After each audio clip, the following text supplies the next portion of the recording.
블록체인에는 관리자가 없다던데? 블록체인을 채용하는 비트코인에는 관리자가 없다. 즉, 시스템 전체를 관리하는 사람이나 미리 준비된 중앙 서버가 없이도 문제없이 계속 움직이고 있다. 이런 구조는 기존의 많은 시스템과 다르다. 블록체인의 구조를 만들었다는 사토시 나카모토는 관리자가 존재하는 기존 화폐 제도에 회의적이었다. 중앙은행은 화폐의 가치를 훼손하지 않는다고 생각하겠지만 화폐의 역사는 그 신뢰를 거듭 저버린 위반의 역사일 뿐이다 라고 말했을 정도다. 사토시 나카모토가 만든 비트코인은 블록체인에 기반을 두고 있다. 화폐 공급량의 상한이 미리 정해져 있고 중앙은행의 정책에 따라 가치가 좌우되지 않는 구조로 이루어진 것이다. 블록체인을 채용하는 비트코인의 중심에는 사람이 아닌 일련의 규칙이 있다. 블록체인은 일련의 규칙에 따라 객관적으로 움직인다. 그 규칙에는 송금 방법, 마이너에게 보수가 지급되는 방식, 갈라져 나온 거래 이력을 처리하는 절차, 비트코인의 발행 상한량 등이 포함된다. 이렇게 전체 시스템의 중심에 관리자가 아닌 규칙을 두는 조직체를 DAO라고 부른다. DAO는 Decentralized Autonomous Organization의 약자로 분산형 자율 조직이라는 뜻이고 비트코인 역시 DAO의 일종이다. 그 밖에도 블록체인을 이용하여 관리자가 없는 조직을 만들려는 움직임이 활발해지고 있다. 종이화폐와 가상화폐, 무슨 차이지? 우리가 평소 사용하는 종이화폐와 가상화폐의 차이는 무엇일까? 두드러지는 차이점은 두 가지다.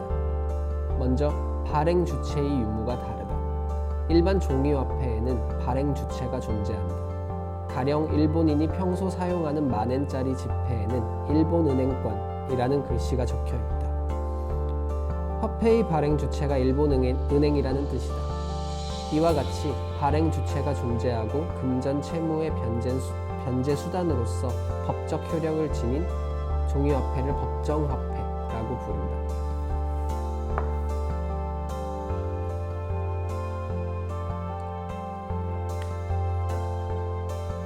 일본에서 만든 화폐라면 일본은행이, 다른 나라의 화폐라면 해당 국가의 중앙은행이 발행 주체가 되면 자연히 국가 신용을 바탕으로 화폐의 가치가 유지된다. 반면 비트코인은 발행 주체가 없기 때문에 기본적으로 특정 주체의 관리가 필요 없이 지금까지 계속 작동하고 있다. 두 번째로는 발행 상한의 차이를 들 수 있다. 법정화폐에는 발행 상한이 없기 때문에 지폐를 대량 발행하는 일이 이론상 가능하다. 화폐는 많이 발행될수록 상대적으로 가치가 떨어져서 인플레이션을 유발할 수 있다. 실제로 짐바브웨 공화국에서는 2000년부터 7년 동안 화폐 공급량이 약 130만 배로 폭증하면서 심각한 인플레이션이 벌어졌다. 이와 달리 비트코인은 2100만 BTC의 발행 상한이 미리 정해진 화폐여서 중앙은행같이 발행 주체의 정책에 휘둘리지 않는 금융 생태계를 만들 수 있다. 단, 법정화폐와의 교환 가격이 크게 오르내리는 경우가 잦으므로 그 점에는 주의가 필요하다. 전자화폐와 가상화폐, 무슨 차이지? 전자화폐와 가상화폐는 둘 다 형태가 보이지 않는 화폐이다. 당장 현금이 없더라도 스마트폰이나 전용 카드에 전자기록이 있으면 편의점 등 결제가 가능한 곳에서는 편리하게 이용할 수 있다. 그럼 가상화폐와 전자화폐는 어떻게 다를까? 일단 전자화폐에는 법정화폐와 마찬가지로 발행 주체가 존재한다. 이를테면 스이카, 나나코, 라쿠에네디와 같은 전자화폐의 발행 주체는 각각 JR 히가시니온, 세븐카드 서비스, 라쿠텐이다. 한마디로 전자화폐는 어디까지나 법정화폐의 대체물이다. 1000엔이든 100달러든 얼만큼의 돈을 충전하여 스마트폰 같은 매개체에 데이터로 기록해 사용한다. 즉, 각각의 발행 주체가 기존의 돈을 더 사용하기 쉽게 변형한 것에 불과하다. 하지만 비트코인으로 대표되는 가상화폐에는 이러한 발행 주체가 없다.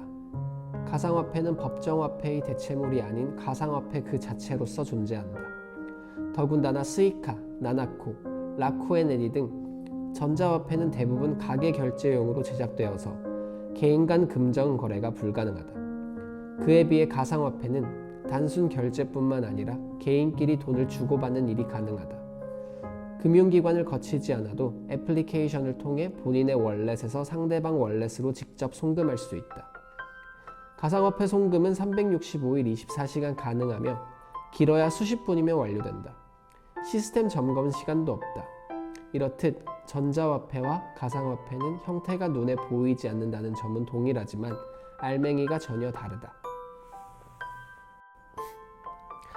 비트코인이 널리 퍼진 이유는 신용은커녕 아무 보증도 없는 비트코인이 처음부터 값이 있었을 리는 없다.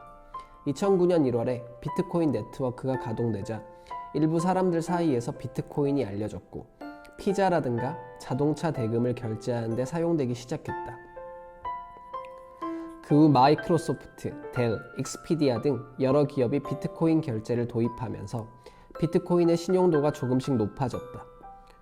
도중에 중국과 미국의 비트코인 규제 움직임으로 인해 폭락을 겪는 일도 있었지만 2017년 5월에는 비트코인의 시가총액 규모가 약 170억 달러까지 확대되었다. 비트코인의 가치가 이렇게까지 오르고 지지를 얻은 이유로는 중국의 존재를 들 수 있다. 중국에서 비트코인 매매가 대성황을 이루었기 때문이다. 특히 부유층을 중심으로 비트코인 대량 구매가 성행했는데 그들의 목적은 자본 유출이다. 중국은 국가외환관리국 규정으로 국민의 외화 구매에 1인당 연간 5만 달러라는 한도를 정해두었다. 그렇다 보니 화폐 가치가 떨어지고 있는 중국 위안으로 자산을 보유하는 데 불안을 느낀 중국 부유층이 자산 도피처로서 비트코인에 주목한 것이다. 하지만 지금은 그 흐름도 바뀌었다. 과거에는 중국 비트코인 거래소가 세계 비트코인 거래량의 대부분을 차지했지만 자본 유출을 우려한 중국 당국이 2017년 2월부터 대형 비트코인 거래소에 대한 감시를 강화하면서 단숨에 거래량이 급감했다. 현재 중국 내 비트코인 붐은 가라앉은 추세다.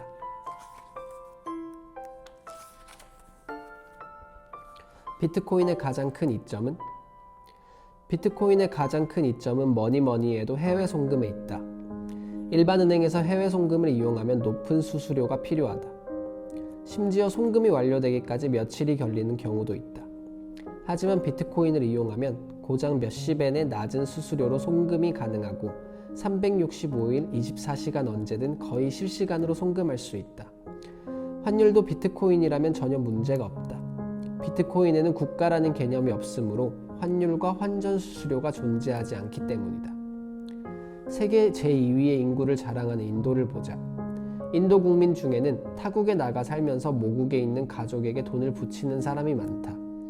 일본 엔으로 치면 연간 송금액이 8조 엔을 넘은 정도이고 1회 송금액은 보통 10,000엔가량이라고 한다. 은행 송금을 할 때는 수수료는 20% 가까이 드는데 이는 비효율적이다. 하지만 비트코인을 사용하면 이런 문제도 해결이 가능하다.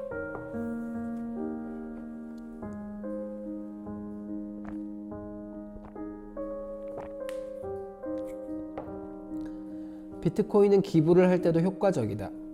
중개자나 기부단체를 거치지 않고 기부를 필요로 하는 사람에게 후원자가 직접 돈을 전달할 수 있다. 가령 화재가 났을 때 이재민이 자신의 비트코인 주소가 담긴 QR코드를 트위터나 페이스북 같은 SNS에 올리고 그것을 본 사람이 그 주소로 비트코인을 보내주어 기부를 할 수가 있다. 이처럼 은행 같은 중개자를 경유하지 않고 저비용, 실시간, 직통으로 송금이 가능하다는 점이 비트코인의 가장 큰 이점이다.